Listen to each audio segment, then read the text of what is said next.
طالبانو ورونو که دا قرآن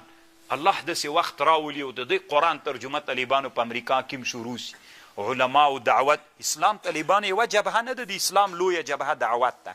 یوه جبهه جهاد شروع کی طالبانو دلته داسې د مجاهد له تبلیغي سره وران ده طالبانو داسې سره ورانه ده زه په رب قسم کوم طالبانو دغه کوم تبلیغ چې د هند نه د دیوبند علماو شروع کړی بې مبالغې او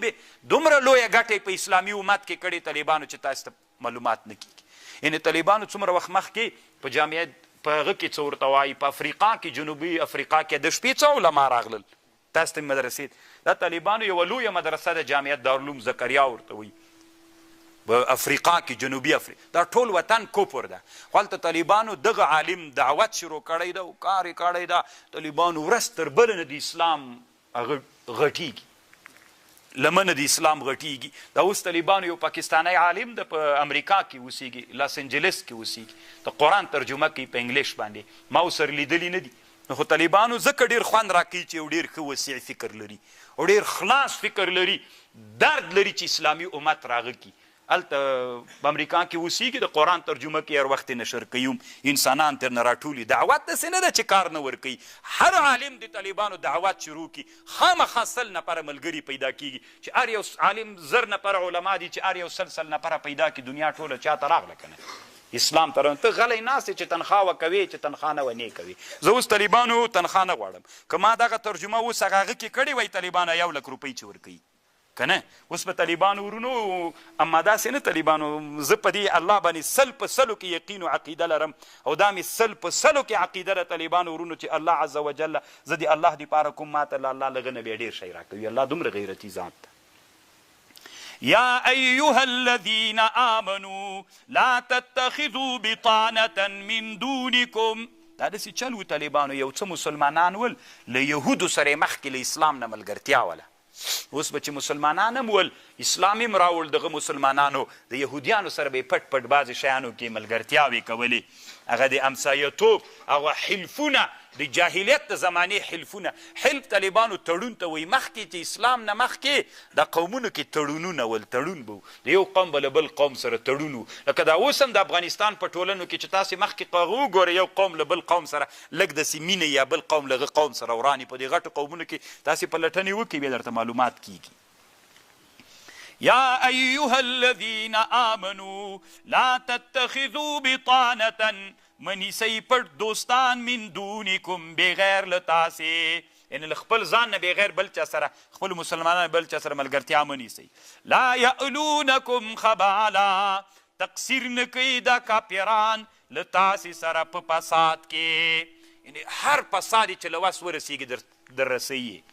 ودو دوی خوښوي ما عنتم هغه ودو خوښوي ما عنتم یعنی عنتکم هغه مشقت دی یعنی دوی دا خوښوي چې تاسې په سختیو مشقت کې واقع سئ قد بدت البغضا راوتلی ده بغضونه من افواههم له خلو نه یعنې زړونو کې دومره بغضونه دي کله کله له خلو راوځي وما تخفي صدورهم وما تخفي صدورهم اکبر هغه چې د دوی په سینو کې دي هغه اکبر دی ډېر لوی ده قد بینا لکم الآیات ان کنتم تعقلون ها خبردار اوسیږئ انتم تاسې اولائی تحبونا دغه کسان تاسې ورسره محبت کوئ خو ولا یحبونکم دوی له تاسې سره محبت نه کوي وتؤمنون بالکتاب کله تاسې په ټولو کتابونو ایمان لرئ واذا لقوکم کله چې تاسې سره ملاقي سي قالو وایي آمنا واذا خلو کله چې لاړ سي غدو علیکم الانامل داسې په غاښئ تاسې دپاره ګوتې من الغیظ د غوسې نه تورته وایه مړه سئ په غوسې مو ان الله علیم بذات الصدور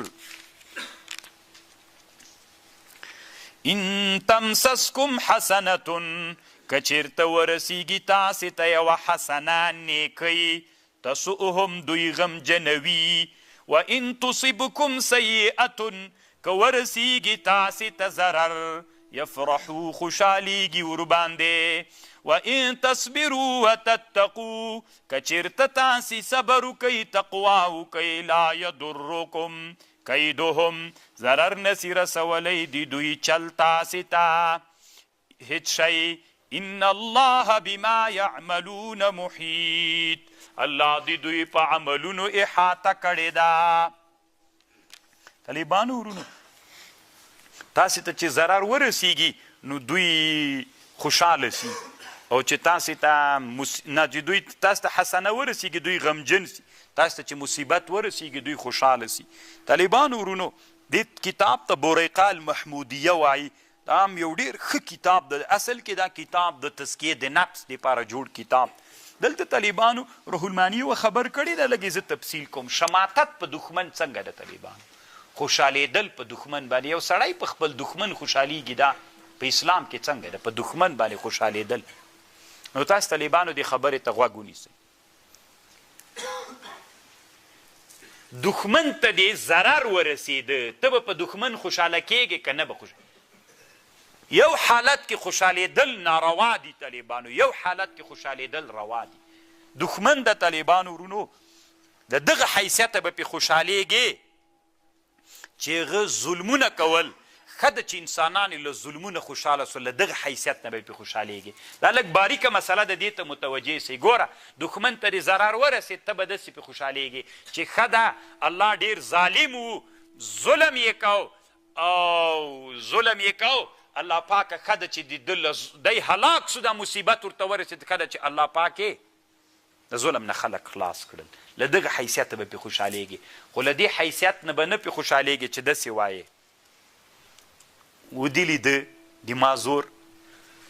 نو خدا دا معنی طالبانو یو قسم دا ودي لیده چې دما د وجې نه هلاک سو، ودي لیده چې ما ښېرا ورته کړه چې هلاک سو. له دغه حیثیت نه دا ناروا ده طالبانو، دا مضموم ده. ځکه دی وایي فالفرح بمصیبت العدو مضموم جدا. دښمن ته چې مصیبت ورسېد ته شماتت خوشحالۍ پې کوې، دا ناروا ده. خو کوم وخت کې ناروا ده؟ اذا حملها على کرامت نفسه، چې داسې وایې دما دښمن دې ولید، دا دما دښمن ته خو مصیبت چې ودرېد ودلي د دما زور، یعنې دا خو دما زور وتلی، دی بیخي هېڅ هم نه دي کړي، دما زور دي. دا طالبانو ځکه دا ناروا ده، دی وي دا تزکیه د نفس ده. ولا تزکو ودلي دما بزرګي و کرامت وایي که نه وایي خلک؟ موږ په ټولنه کې وایي که نه؟ پلانکي ته مصیبت ورسېد ودلي د دما زور،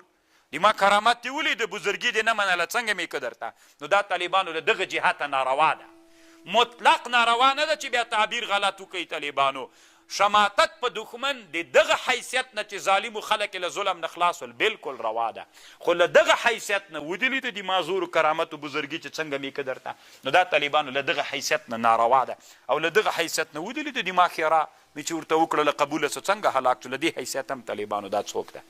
روا ده. طالبانو په دې باندې دلته بحث کړی ده او